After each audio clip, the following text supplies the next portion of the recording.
அதே போல அக்பர் ஒருவேளைதான் சாப்பிடுவது வழக்கம். இரவில் பலகாரம்தான். சமையலறையிலிருந்து டைனிங் டேபிளுக்கு வருவதற்குள் 3 இடங்களில் சக்கரவர்த்தியின் மெய்க்காவலர்கள் உணவை ருசி பார்ப்பார்கள். விஷம் ஏதேனும் கலந்திருந்தால் என்ன செய்வது? காஷ்மீரிலிருந்து தினமும் படகுகளில் பிரம்மாண்டமான ஐஸ் கட்டிகள் அரண்மனைக்கு வந்தன. அக்பர் குடிநீராக பயன்படுத்தியது கங்கை நீரைத்தான் போன்ற குட்டி குட்டி தகவல்கள் கூட ஐன்-இ அக்பரியில் உண்டு.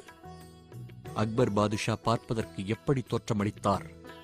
சராசரி உயரம், கோதுமை நிறம், கருவிழிகள், சற்று அடர்த்தியான கம்பீரமான புருவங்கள் கொண்டவர் சக்கரவர்த்தி. அவருக்கு அழகான முகம் என்று சொல்ல முடியாது. ஆனால் மொத்தமான ஒரு அழகு அவரிடம் குடிகொண்டிருந்தது. பரந்து விரிந்த மார்பும் நீண்ட கரங்களும் கொண்டிருந்தார் அவர். மன்னரின் மூக்கின் கீழே இடது நாசித்துவாரத்திற்கு வெகு அருகில் பளிச்சென்று ஒரு மச்சம் உண்டு. இது ரொம்ப அதிர்ஷ்டம் என்றார்கள் ஜோதிடர்கள். உரத்த குரலில் பேசுவார் பாதுஷா. பேசும்போது முகத்தில் மிகுந்த ஆர்வம் தெரியும். உரையாடும் போதும் எதையேனும் விவரிக்கும் போதும் கைகள் அங்குமிங்கும் அலைவாயும். ஜாலி மூடில் இருக்கும்போது நிறைய ஜோக்கடிப்பார் அக்பர் பாதுஷா.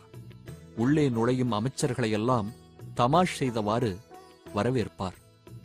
மேற்கண்டவாறு சக்கரவர்த்தியை விவரிப்பவர் அப்துல் ஃபசல் அல்ல, அவரது மகனும் வாரிசுமான ஜஹாங்கீர்.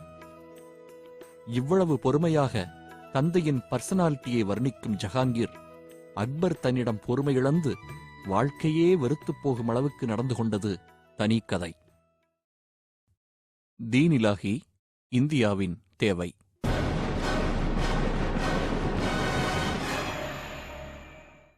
இன்றளவும் இந்திய குழந்தைகளுக்கு மிகவும் பரிச்சயமான பீர்பால் அக்பரின் அரசவையை அலங்கரித்த மிக முக்கிய பிரமுகர்களில் ஒருவர். ஏழ்மையான பிராமண குடும்பத்தில் பிறந்த இவருடைய நிஜ பெயர் மகேஷ் தாஸ். பீர்பால் பிற்பாடு வந்து நிலைத்து போன புனைப்பெயரே. பீர்பால் நட்பு அக்பருக்கு கிடைத்தது எதேச்சையானது என்று கூறப்படுகிறது. நிஜமோ பொய்யோ, இருவருக்குமிடையே நிகழ்ந்த முதல் சந்திப்பு கேட்க சுவையானது. பட்டத்துக்கு வந்து சில ஆண்டுகளான சமயம். ஒரு நாள் அக்பர் பாதுஷா தன் மெய்க்காவலர்களுடன் காட்டில் வேட்டையாடிவிட்டு திரும்பும்போது இரவு சூழ்ந்துவிட திரும்பிச் செல்ல வழி தெரியாமல் காட்டில் அக்பர் சற்று அலையும்படியாக நேர்ந்துவிட்டது. குதிரையில் அமர்ந்து குழப்பத்தோடு போய்கொண்டிருந்த அக்பரின் பார்வையில் ஒரு வழியாக பாதை ஒன்று புலப்பட்டது. அது வழியே உரக்க பாடிக்கொண்டு வந்தார் ஒடிசலான ஒரு இளைஞர். அவரை மெய்க்காவலர்கள் நிறுத்த அக்பர், உங்கள் பெயர் என்ன என்று விசாரித்தார். மகேஷ் தாஸ், தங்கள் பெயர் என்று இளைஞர் பதிலுக்கு கேட்க, பாதுஷாவுடன் இருந்தவர்கள், சக்கரவர்த்தியுடன் பேசிக் கொண்டிருக்கிறாய் என்று இளைஞரின் அருகே சென்று பரபரக்க கையமர்த்திய பாதுஷா, என் பெயர் அக்பர், இந்துஸ்தானின் அரசர் நான். காட்டில் எங்களுக்கு வழி தவறிவிட்டது, ஆக்ரா போக வேண்டும். இந்த பாதை எங்கு போகிறது என்று வினவினார். மகேஷ் தாஸ், அதான். பீர்பால் ஒரு புன்னகையுடன், பாதை எங்கும் போகாது, அது இருக்கிற இடத்தில்தான் இருக்கும். சக்கரவர்த்தியாகவே இருந்தால் கூட போக வேண்டிய இடத்திற்கு நாம் தான் போயாக வேண்டும் என்றார். இந்தியாவின் முதல் கடிஜோக்கடித்தவர் பீர்பாலாக இருக்குமோ என்று சந்தேகமாக இருக்கிறது. அக்பர் டென்ஷன் முழுதும் விலகி வாய்விட்டு சிரித்தார். விசிட்டிங் கார்டு அப்போது புழக்கத்தில் இல்லாததால் லட்சினை மோதிரத்தை பீர்பாலுக்கு அளித்து தன்னை ஆக்ரா வந்து பார்க்குமாறு சொல்லிவிட்டு சென்றார் சக்கரவர்த்தி. அதன்படியே பிற்பாடு ஆக்ரா சென்ற பீர்பால் கடைசி வரை அரசரின் உயிர் தோழராகவும் ஆலோசகராகவும் வாழ்ந்தார். பிரதம தளபதிகளில் ஒருவராகவும் உயர்ந்தார் என்பது குறிப்பிடத்தக்கது. அரண்மனைக்குள் வெற்றிலை, பாக்கு, புகையிலை மெல்லும் பழக்கத்தை கொண்டு வந்தவர் பீர்பால் என்று சொல்லப்படுகிறது. வெற்றிலையை சுண்ணாம்பு விரலோடு மெல்ல நெருடிய வண்ணம் அவர் சொல்லும் சுவையான கதைகளையும் தமாஷாக புனையும் கவிதைகளையும் அக்பர் பாதுஷா உற்சாகத்துடன் ரசிப்பார். ஒருமுறை அக்பர், இது என்ன பழக்கம் பீர்பால்? இந்த வெற்றிலையையும் புகையிலையையும் கழுதைகள் கூட தொடுவதில்லை என்பது உமக்கு தெரியுமா என்று கிண்டலடிக்க, கழுதைகள் தான் தொடுவதில்லை என்று பீர்பாலிடமிருந்து பழிச்சென்று பதில் வந்தது. ஓர் ஏழை தொழிலாளியை பீர்பால் காப்பாற்றிய சுவையான நிகழ்ச்சியும் உண்டு.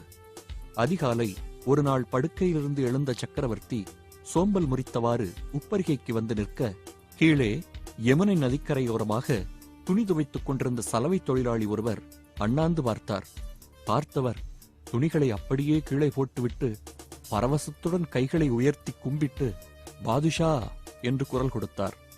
ஒரு புன்னகையுடன் தலையசைத்த அக்பர் பிறகு குளித்துவிட்டு தொழுகை முடிந்து தர்பாருக்குச் செல்லும் போது வாயிற்படிகளில் கால் தடுக்க கட்டை விரல் நகம் லேசாக பீய்ந்து சற்று ரத்தம். கூட இருந்தவர்கள் பதபதைத்துப் போனார்கள். நம் உயிரினும் மேலான மன்னருக்கு இப்படி ஒரு விபத்தா? இன்று காலை பாதுஷா யார் முகத்தில் விழித்தார்களோ என்று பதறிய வண்ணம் சில பிரமுகர்கள் பாய்ந்து மண்டியிட்டு தங்கள் உடையிலிருந்து பட்டு துணிகளை கூட கிழிக்கத் துவங்கினார்கள். விரலுக்கு பேண்டேஜ் கட்ட. சலவை தொழிலாளியின் முகத்தில் விழித்ததை பேச்சுவாக்கில் அக்பர் சொல்ல, அரசவை ஜால்ராக்கள் சிலர், அந்த துரதிருஷ்டம் பிடித்த ஆளுக்கு குறைந்தபட்சம் 50 கசையடிகளாவது தந்தால்தான் மனம் மாறும் என்று கோரசாக குரல் கொடுத்தார்கள். விரைந்து சென்ற மெய்க்காவலர்கள் சிலர் என்ன ஏது என்று புரியாமல் விழித்த அந்த ஏழையை இழுத்துக்கொண்டும் வந்துவிட்டனர். கண நேரத்தில் இவையெல்லாம் நிகழ்ந்துவிட மன்னருக்கே ஒரு நிமிடம் என்ன செய்வது என்று புரியவில்லை. கதறிக்கொண்டிருந்த அந்த தொழிலாளியின் மனைவியிடம் யாரோ, உடனே பீர்பாலை போய்ப்பார், அவரால் தான் உன் கணவரை காப்பாற்ற முடியும் என்றனர். ஓடிச் சென்று பீர்பால் காலில் விழுந்து அழுதார் அந்த பெண்மணி. விஷயம் கேட்டு திகைத்துப் போன பீர்பால் அரசவைக்கு விரைந்தார். அங்கே நடுங்கி அழுதவாறு அந்த ஏழை நின்று கொண்டிருக்க, அக்பர் பாதுஷாவின் அருகில் சென்ற பீர்பால் கழுக்கென்று சிரித்தார். எதற்கு சிரிப்பு பீர்பால் என்று புருவம் உயர்த்தி கேட்டார் அரசர். ஒன்றுமில்லை மன்னா, இந்த ஏழை சலவை தொழிலாளியின் முகத்தை அதிகாலையில் பார்த்த பாதுஷாவுக்கு கால் விரலில்தான் லேசான காயம். விடிந்தவுடன் தங்கள் முகத்தை பார்த்த அவருக்கு கிடைக்கப் போவதோ 50 கசையடிகள். யாருடைய முகம் அதிக துரதிருஷ்டம் பிடித்தது என்று நாளை மக்களிடையே விவாதம் கிளம்பினால் என்று இழுத்தார் பீர்பால் மெல்லிய குரலில். குபீர் என்று சிரித்த அக்பர், இந்த அசட்டுத்தனத்தை நிறுத்துங்கள் என்று குரலை உயர்த்தி ஆணையிட்டதோடு நிறுத்திக் கொள்ளாமல், விடியற்காலையில் தன் முகத்தை பார்ப்பவர்கள் அதிர்ஷ்டம் செய்தவர்கள்தான் என்பதை நிரூபிக்க ஏழைக்கு தங்க நாணயங்களும் அளித்து அனுப்பினார் என்பது கதை. மகா புத்திசாலியான அக்பர் பாதுஷாவின் ஐக்கியவையே குறைத்து மதிப்பிடும் அளவுக்கு பீர்பால் கதைகள் இருப்பதை பீர்பாலின் நகைச்சுவைக்கு இந்தியா தந்த கௌரவம் என்கிற அளவில் மட்டும் எடுத்துக்கொண்டு ரசிப்போமாக. கிபி 1586ஆம் ஆண்டு வடமேற்கு எல்லையில் ஆப்கானியர்கள் அக்பரின் தலைமையை ஏற்க மறுத்து தகராறு செய்யவே பீர்பால் தலைமையில் ஒரு படை அவர்களை அடக்க கிளம்பிச் சென்றது. அங்கே மலைகளுக்கு நடுவே குறுகலான ஒரு பாதையை கடந்து கொண்டிருந்த போது மலை மீதிருந்து சுற்றிலும் சூழ்ந்து கொண்ட ஆயிரக்கணக்கான ஆப்கானிய வீரர்களிடம் வஞ்சகமாக சிக்கிக் கொண்டது முகலாயப் படை. பீர்பாலை பேசவிட்டால் அவர் நகைச்சுவைக்கு நாமும் மயங்கிப் போய்விடுவோம் என்று அஞ்சினார்களோ என்னவோ, ஒளிந்திருந்து ஆப்கானிய வீரர்கள் வீசிய ஈட்டிகளில் ஒன்று பீர்பாலின் மார்பை ஊடுருவி அவரை வீழ்த்தியது. நையாண்டி கவிதைகளின் இளவரசர் என்று முகலாய தர்பாரில் எல்லோராலும் புகழப்பட்ட இந்த மேதையின் தலையை ஒரு ஆப்கானிய வீரர் சீவி எறிந்தான். பீர்பால் கொல்லப்பட்ட தகவல் வந்து சேர்ந்தவுடன் இடிந்து போனார் அரசர். 2 நாட்கள் உணவு தண்ணீர் அருந்தவில்லை.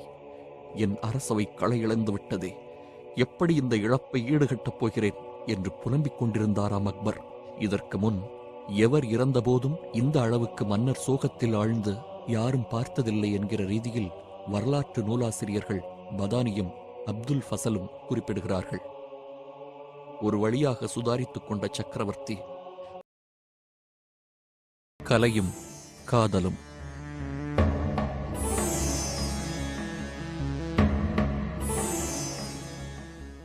அக்பரின் ஆட்சியில் முகலாய சாம்ராஜ்யம் மேற்கே ஆப்கானிஸ்தானிலிருந்து கிழக்கே வங்காளம் வரையிலும், வடக்கே காஷ்மீரிலிருந்து தெற்கே கோதாவரி நதி வரையிலும் கட்டுப்பாடாக விரிந்து பறந்திருந்தது.